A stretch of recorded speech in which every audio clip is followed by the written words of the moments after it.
Honored to be joined by an icon of pro wrestling, a member of multiple halls of fame. It's Sergeant Slaughter. Sarge, welcome to Under the Ring Pro Wrestling Conversations. How are you doing today? As you learn, I'm doing great. Thanks so much for being on here. So the big reason you're here, A&E Biography, Sergeant Slaughter airs this Sunday at 9 p.m.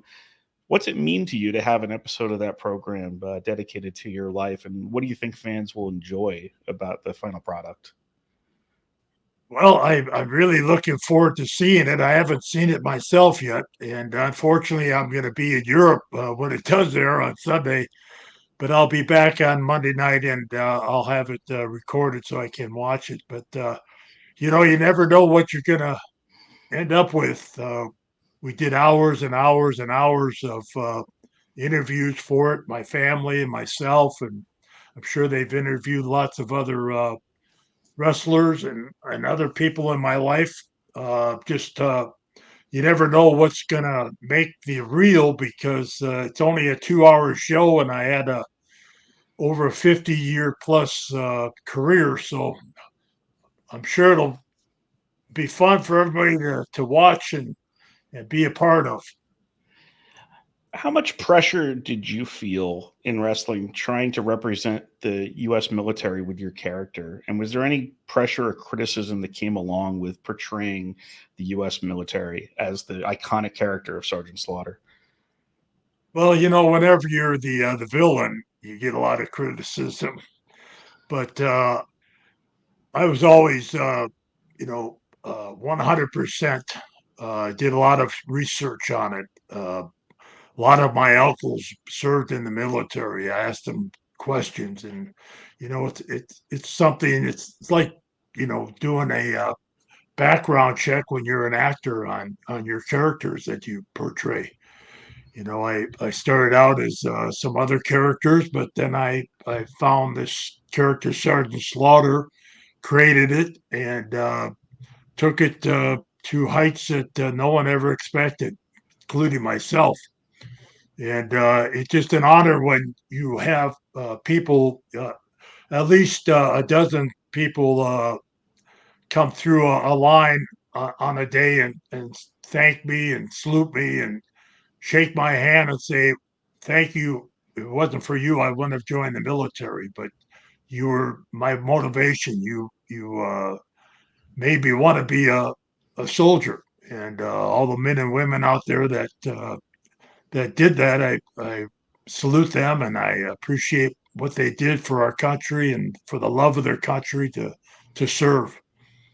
It's interesting too. You mentioned you were a number of different things before you were Sergeant Slaughter. I know you were a beautiful Bobby. I've seen that old promo shot of you Yeah, with yeah, the cape or the robe or whatever it was. You were yeah. Super The Destroyer. long blonde hair had many outfits, but my favorite was the red, white, and blue.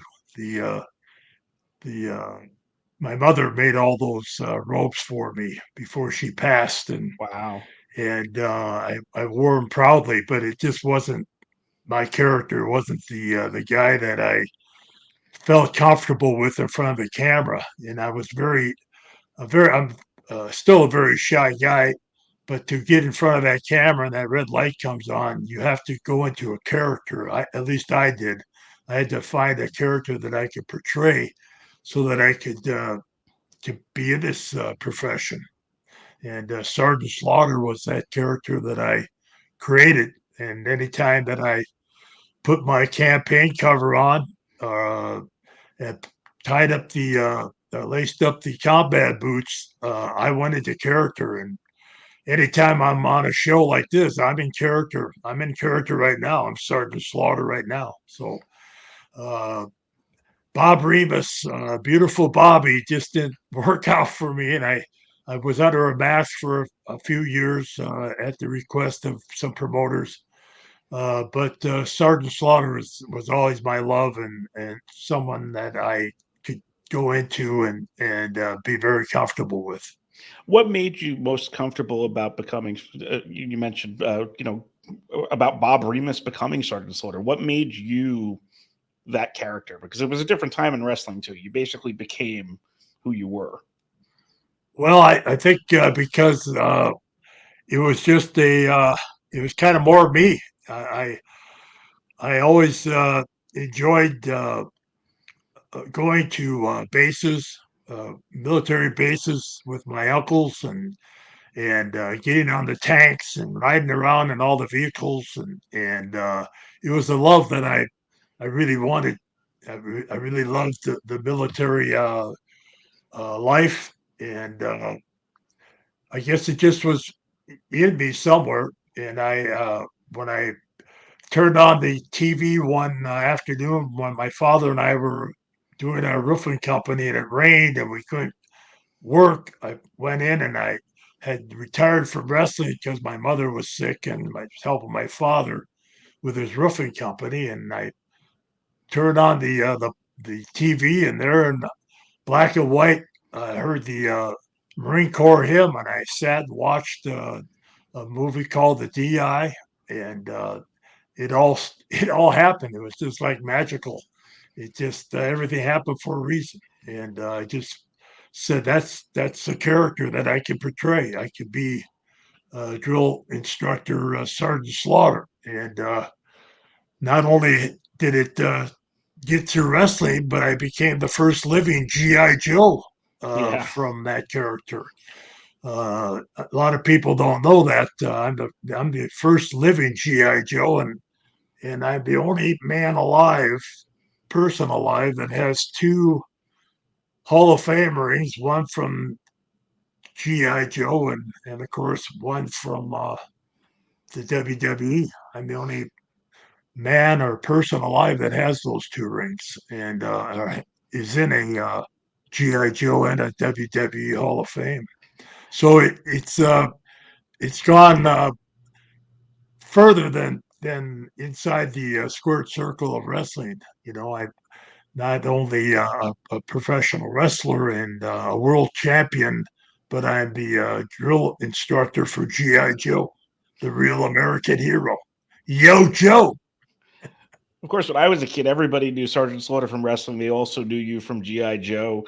How did that deal to become the living GI Joe come about, and how important was it for your career?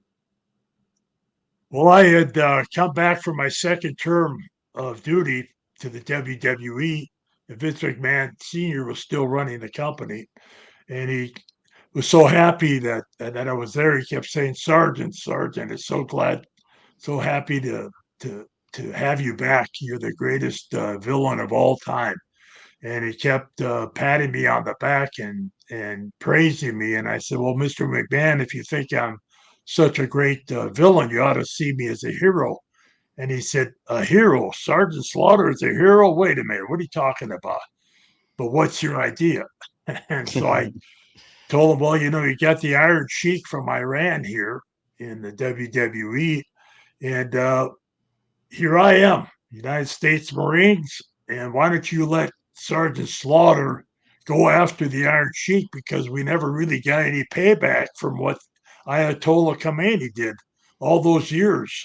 We never got to punch him right in the nose for all the problems that he caused with the hostage situation and the killing of the Marines at the embassy and the Blackhawks going down. And I went through the whole scenario with him, and I think I kind of hypnotized him a little bit. And all of a sudden he snapped out of it and he said, "Oh, whoa, that's really good, Sarge, but no, you can't.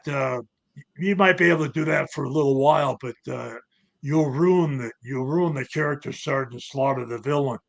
And I looked over at his shoulder at his son, who was standing behind him, who was taking over the company, and he gave me the thumbs up. He loved the idea. And Mr. McMahon Sr. turned around and he said, "Vinny, don't you ever turn Sergeant Slaughter into a hero. It won't work. It'll work for a while, but it won't work forever." And I hate to say it, but Mr. McMahon Sr. was wrong because Vince McMahon, about 3 weeks later, came to me and said, "I want to do what you told my father." And I said, "Oh, go against the Iron Sheik?" He said, "Yes, I do." And I said, "When?" He said, "Right now." And I said, "Right now?" He goes, "Yeah, right now. Only you and I and the production truck is going to know that we're going to do this. I'm not telling anybody else. Element of surprise. He said, you go out there and you challenge the Iron Sheik and use your best George Patton, General Patton promo. And so I had already taken all my gear off. So I'm lacing up my boots and trying to find my campaign cover. And it was nowhere to be found. But pretty soon my music was playing. I'm watching the monitor and I see Iron Sheik and Ayatollah Blassie, Fred Blassie, his manager. I can read their lips, and they're saying wrong music, wrong music. They're playing the wrong music, and out I came, and the place went crazy. And first, I don't think they were quite sure how to accept it because here comes Sergeant Slaughter and the Marine Corps to the rescue of the United States, and the rest, as they say, is kind of history. And I guess Hasbro were they were going in a different direction. They were always animated. They always had voiceovers, and they were looking for a ambassador, someone to be a real live character in their GI Joe uh, cartoon series and their animated series, and got a hold of me through a couple other people, and we went and had a meeting with them, and they told me their ideas. So when I left, I told them, well, if you're looking for the real GI Joe, I'm the guy, and there's nobody else going to do it any better than me. And so by the time I got back home, my attorney told me they'd contacted him several times and said they wanted to sign me up. But then when I went to tell Vince McMahon about it, he said, "That's great, Sarge, but I can't let you do it." And I said, "Why not?"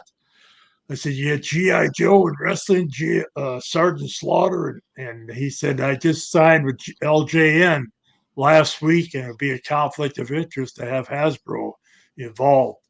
So he said, "Thank you for going out of your way to try to do that." And I said, "Well, I think we can make it work." And he wouldn't, he wouldn't make it work.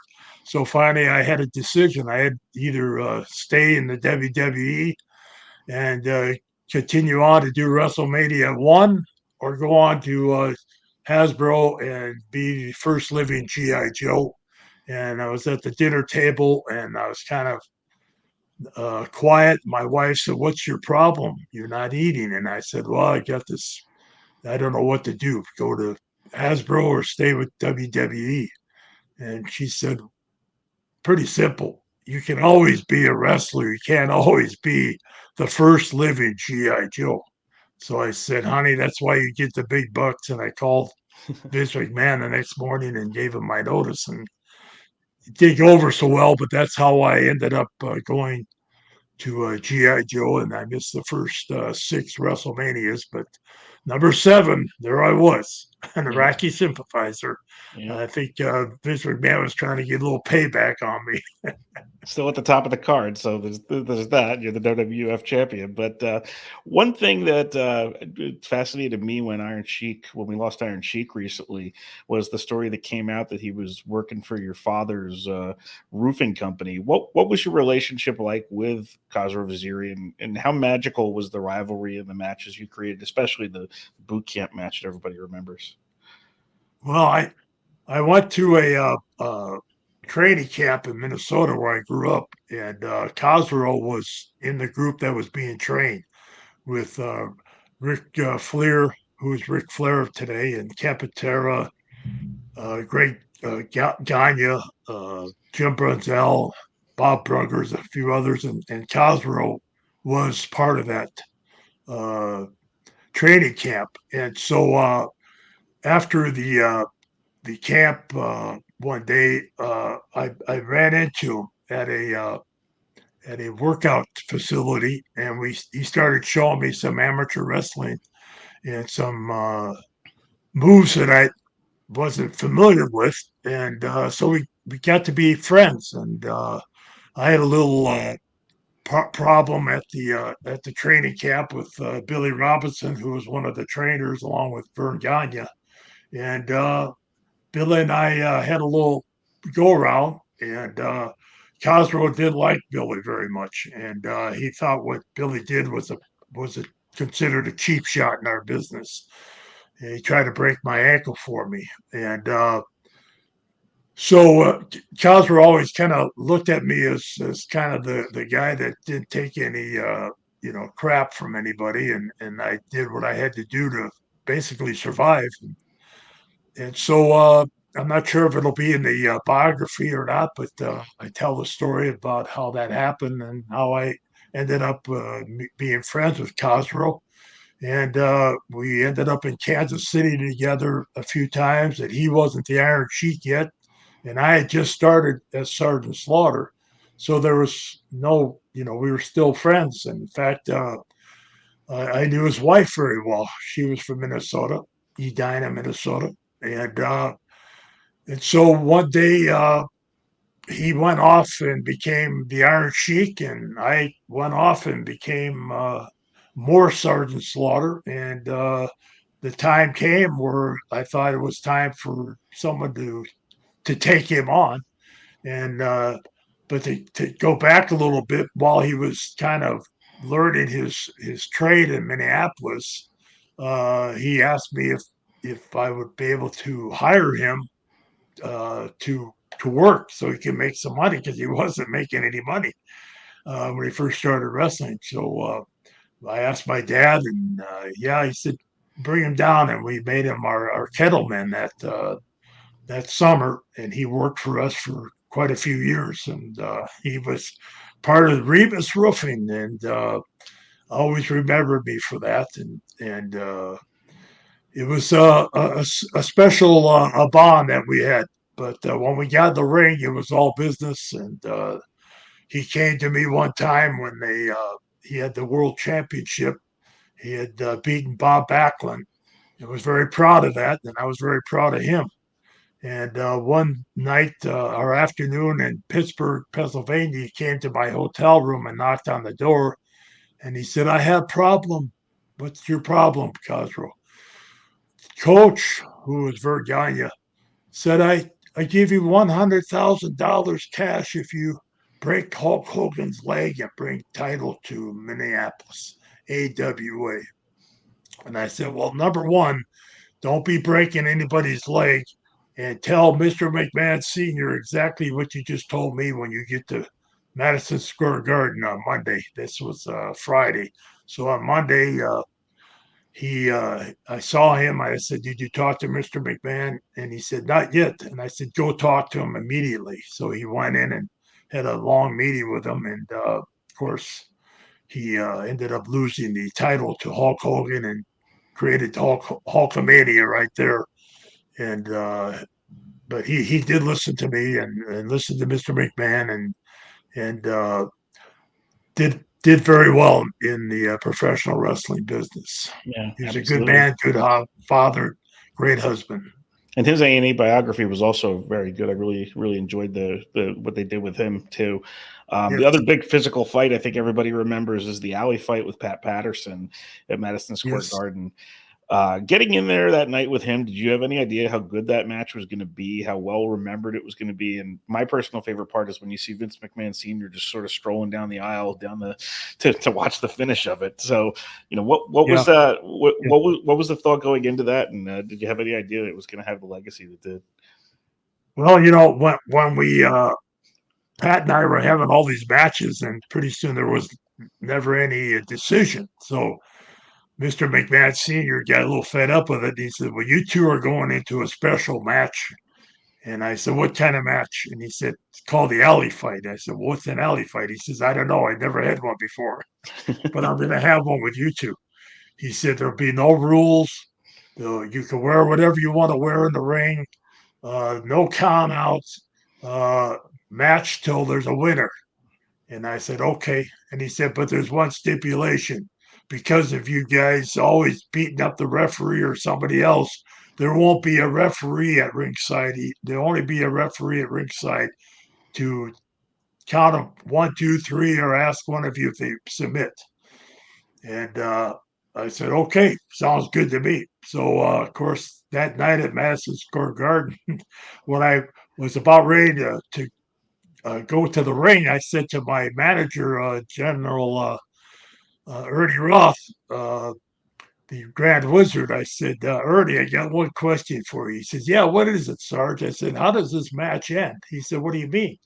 I said, well, there's no referee. How does the match stop? I mean, he said, that's a good question. So he ran off and he came back. He said, don't worry about it. Just go out there and do all you can do to win.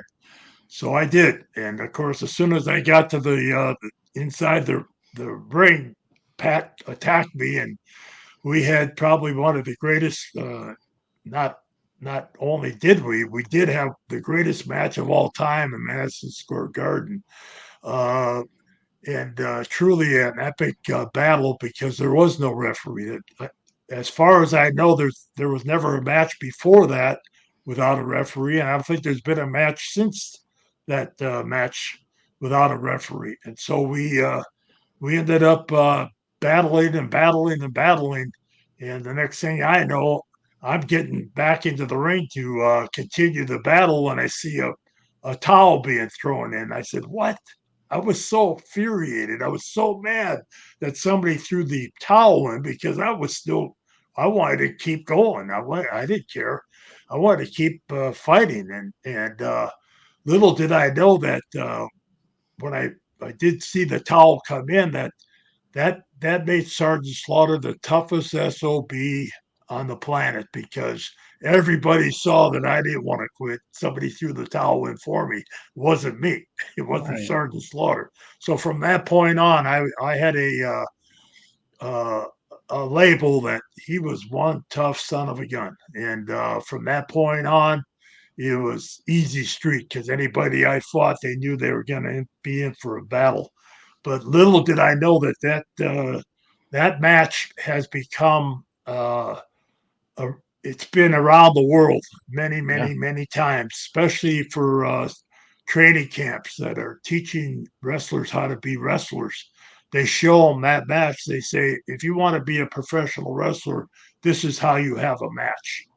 And here's two guys having a match without a referee. So if they can do that, you have to, follow that follow that path and do the best you can because that's what you have to live up to. And of course, several trips over to Japan was always taken by young Japanese wrestlers, and my hand was shaking.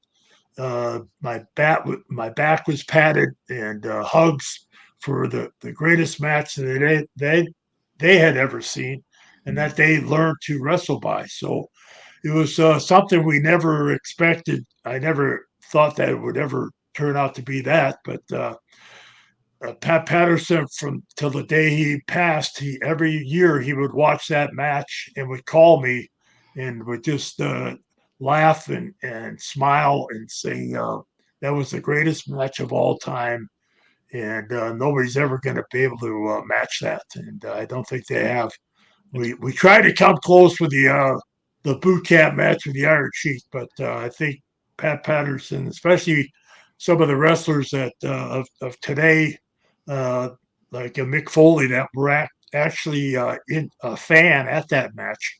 Uh, it really makes you feel pretty special when you're basically told that you had the greatest match of all time in Madison Square Garden history. So really looking forward to seeing if they added that match or anything to it in the biography or talked about it. Yeah. Totally unique match and so fun to watch that years after it happened too. He's someone that isn't talked about a lot in modern times. What can you tell me about working with the Grand Wizard, Ernie Roth? He was a pure gentleman, and Ernie was the kind of manager that didn't get in your way. He never stepped in to speak for you unless he had to, and he knew that Sergeant Slaughter could speak on his own, and he was just pretty blessed and happy to just to be associated with me. But I made him the general, my general, and he was pretty proud of that. He always thanked me years and years later, and we always had a special friendship and a bond, and he was just a tremendous help because he would come to me and point out a few things that were going on in a match, but never really got involved in a match, and was there when I needed him, and especially if he needed to grab the mic. And I usually let him start out saying his piece, and then I would finish it. And we were quite a team together. That's great. And we're going to move on to something we call the three count now. It's going to be three quick questions and your answers. First question: what's the best match of yours that the fewest people saw? What's like a hidden gem in the Sergeant Slaughter body of work?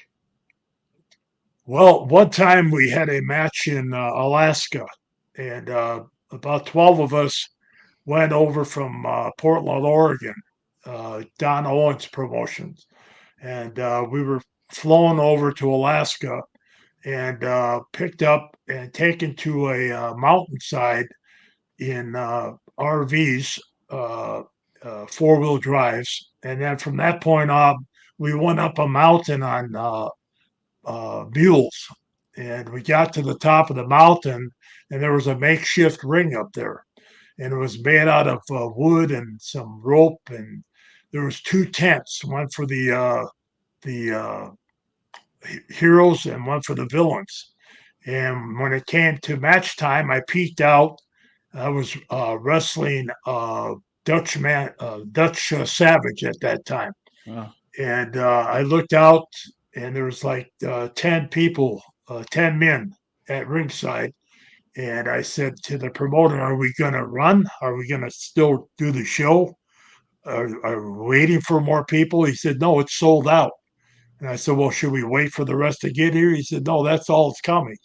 The government asked these gentlemen who are working up here on the lines what kind of entertainment they like to have, and they wanted to have a wrestling match. So we brought you guys up to have a wrestling match, and the ring was only like a foot off the ground." And so we had a wrestling match for these 10 gentlemen. And I thought it was one of my better matches. And unfortunately, only 10 and 11 other wrestlers and a referee saw it. That's great. Second question: you're a big golfer, I understand. 18 holes with anyone in wrestling history. You get to play in a foursome. Who's playing with you?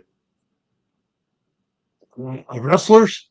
Yeah, anyone in wrestling history, you get to play in a foursome. Who are the other three playing with you, and Oh, why? gosh. I guess, I don't know too many wrestlers that play golf, but I have played golf with vice presidents. I've played golf with some many great celebrities. I guess one of my favorites was Charles Barkley, playing with Charles Barkley, Nice. and of course Lee Trevino was uh, a partner of mine in a pro am one time, and actually at the end of the game, about I guess the ninth or 10th hole, he handed me a putter out of his bag. He said, "Sarge, try this putter. You're bent over quite a bit. Try this putter." And I started making putt after putt after putt. And he was the happiest, most jubilant guy. He was laughing and screaming and telling people that what he had done. And at the end of the day, I went to give him the putter back, and he said, "No, you keep that. You keep that." And unfortunately, my bag got stolen one time, and that putter was in it. But I did have a lot of fun with Lee Trevino that day, and of course, I went to a lot of pro ams and got to meet a lot of the pro golfers. And uh, Roger Maltby was one of my favorite partners also. Because he liked to smoke cigars, and we had a great time. Very good. And then the last question: what's the best part of being Sergeant Slaughter? I guess the best part of being Sergeant Slaughter is that wherever I go, I'm always greeted and thanked for being Sergeant Slaughter, and the reason that the men and women that were in the military joined the military. They said that the Sarge influenced them that much that they wanted to serve their country and love their country that much that they wanted to serve their country. And I guess that's probably one of the greatest honors that I could ever bestowed upon. And I've been told that I'm the biggest recruiter for the military that they've ever had. So I salute all the men and women that have served our great country and continue to serve our great country and will continue to serve our great country. Biography Sergeant Slaughter airs this Sunday at 9 p.m. on A&E. Sergeant Slaughter, thank you so much for your time today, and thank you for joining me in Under the Ring Pro Wrestling Conversations. I really enjoyed this. Thank you so much, and no push-ups for you.